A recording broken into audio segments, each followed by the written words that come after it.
मेरा नाम जितेश कुमार मिश्रा है और मैं यूथ कांग्रेस का प्रदेश का उपाध्यक्ष हूं और बोर्ड ऑफ रेवेन्यू में अधिवक्ता हूं। साथियों, जुल्म के इस दौर में बोलेगा कौन, और हम भी चुप रहे तो लब खोलेगा कौन।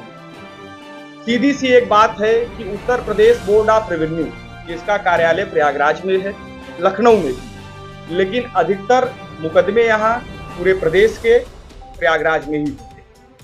प्रयागराज में बोर्ड ऑफ रेवेन्यू स्थित है। इस बोर्ड ऑफ रेवेन्यू में पिछले लगभग 10 से 15 दिनों से हड़ताल चल रही है। यह हड़ताल बोर्ड ऑफ रेवेन्यू की बार ने किया है।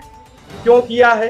क्योंकि बोर्ड ऑफ रेवेन्यू के एक मेंबर, जिन पर करप्शन का आरोप लगा और वो करप्शन के आरोप के बाद सरकार ने उनको सस्पेंड कर दिया। उसके बाद क्या होता है कि बार हड़ताल पे चली जाती है।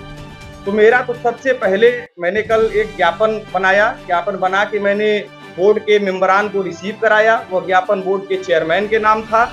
उसमें मैंने स्पष्ट ये कहा कि न तो इस हड़ताल से वादकारियों का हित है और न ही आम अधिवक्ताओं का, जो यहाँ परमानेंट प्रैक्टिशनर है। फिर भी आप हड़ताल पर क्यों गए? आप बोर्ड के मेंबर हैं, वो आप लोग अपने न्यायालय में बैठिए।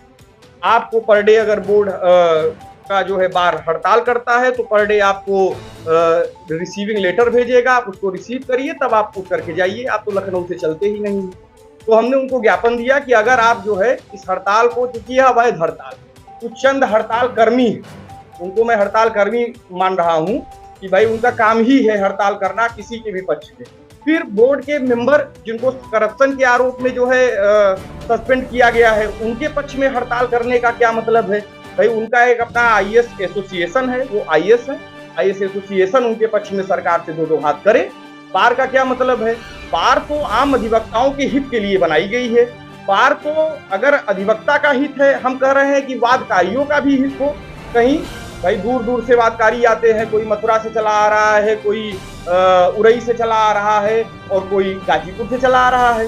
तो वादकारी आते हैं, यहाँ आने के बाद पता चलता है आपने अनिश्चितकालीन हड़ताल कर दिया है। यह हड़ताल नहीं है, ये अवैध इमरजेंसी। हम इसके एकदम सख्त खिलाफ है, क्योंकि हम भी बोर्ड के परमानेंट प्रैक्टिशनर अधिवक्ता हैं, हमारे साथी अधिवक्ता हैं। हम लोग इस हड़ताल को पूरी तरह से अवैध मान रहे हैं। भाई आप किसी बोर्ड मेंबर के पक्ष में हड़ताल पर कैसे जा सकते हैं? हमारा तो यही सवाल है। बोर्ड मेंबर के पक्ष में उनका ये एसोसिएशन बना है, वो जाएगा। तो हमने ये किया। हमने आपको आज एक विज्ञप्ति प्रेस रिलीज दिया हुआ है, आपके पास पहुंचा हुआ है। इस प्रेस रिलीज में हमने स्पष्ट ये कहा है, यह जो उत्तर प्रदेश बोर्ड रेवेन्यू है, यह पूरी तरह से खेतीहर मजदूर किसानों के हित के लिए बनाया गया है। भाई उन्हीं की बात करता है ये बोर्ड ऑफ रेवेन्यू में, उन्हीं के वाद आते हैं और उन्हीं का निपटारा करने के लिए यह बनाया गया है।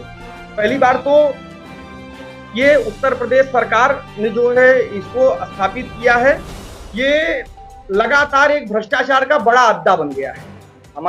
हम ये स्पष्ट कह रहे हैं आज आप पत्रकार साथियों के माध्यम से कि ये जो बोर्ड ऑफ रेवेन्यू है, ये न्यायालय नहीं, ये उत्तर प्रदेश सरकार द्वारा बनाया गया है। इसमें कुछ चंद आईएएस होते हैं, जो मेंबर होते हैं, जिनको जो है न्यायिक पीठ पर बैठा दिया गया है। लेकिन इसका ये मतलब नहीं वो अपने आप को जो है न्यायाधीश समझ लें। और वो कर क्या रहे हैं? वो न्याय देने के लिए है, लेकिन न्याय की जगह जो है वो क्या कर रहे हैं? भ्रष्टाचार कर रहे हैं। बड़ा भ्रष्टाचार का खेल चल रहा है।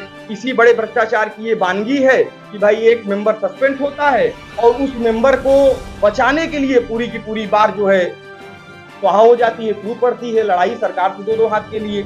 जबकि उस पर करप्शन का बड़ा आरोप है, लगभग 5 करोड़ रुपए का आरोप उस पर लगाया गया है, एफआईआर हुई है, तो सस्पेंड किया गया है और वो उसके लिए जो है बार लड़ाई पर उतर आई है। आम अधिवक्ता जो वहाँ का परमानेंट प्रैक्टिशनर है, जो वहाँ अपनी रोजी रोटी के लिए जो है वादकारियों के जो है हित में जो है आया है, उसका हित किया जा रहा है, उसका शोषण किया जा रहा है, जबकि उसी के हित के लिए बार बनाई गई है। तो हमारी जो है 5 मांगे हैं। हमने जो आपके माध्यम से बात हम उठा रहा कि हमारी ये 5 मांगे हैं, इसको आपको पूरा करना पड़ेगा। पहला हमने कहा कि वर्ष भर में 200 कार्य दिवस की गारंटी आप दे दीजिए मेंबर से चेयरमैन से। भाई आप बैठते ही नहीं है, आप कह देते हैं कि आज बार ने हड़ताल कर दिया। हड़ताल किस बात का हड़ताल? कोई रीजन होना चाहिए ना, किसी अधिवक्ता का जो है अहित हो रहा हो, किसी आबकारी का बहुत बड़ा हित हो रहा हो तब तो आप हड़ताल कर दीजिए। आप अघोषित हड़ताल, बिना किसी से बात किए, बिना कोई जो है बातचीत की आपने घोषित हड़ताल कर दिया। तो हमने कहा 200 कार्य दिवस की गारंटी आप दीजिए। 365 दिन होता है, उसमें सरकारी छुट्टियां आप हटा दीजिए। 200 कार्य दिवस की आप गारंटी दे दीजिए कि आप बैठेंगे ही बैठेंगे। मथुरा का किसान वापस नहीं जाएगा। जो अलीगढ़ से किसान आ रहा है, जो खेतिहर मजदूर चला आ रहा है गाजीपुर से, गोरखपुर से, वो वापस नहीं जाना चाहिए। 200 कार्य दिवस की तो आपको गारंटी देना पड़ेगा, ये हमने कहा। दूसरा ये कि ये सबसे बड़ा इनका भ्रष्टाचार का जो सबसे बड़ा मामला है वो ये है कि ये कोई भी वाद इनके यहाँ दाखिल कीजिए आप, ये उसका आर्डर जो है वो तुरंत रिजर्व कर लेते हैं। ये कभी फैसला तुरंत अपनी कोर्ट में नहीं देते हैं। कोर्ट मतलब कि भरी सभा जहां आप फैसला दीजिए। फिर ही रेयर में, बहुत कम चीजों में आप फैसला सुरक्षित रखिए, बाद में सुनाए। लेकिन मैक्सिमम का मतलब कि 99%, दावा तो 100% का है, लेकिन मैं तब भी 99% कर रहा हूँ। मैक्सिमम निर्णय जो होते हैं ये उसको रिजर्व कर लेते हैं।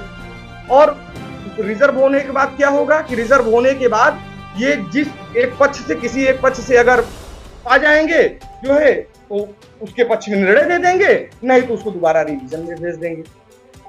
कभी इनके यहाँ निर्णय होता ही नहीं है।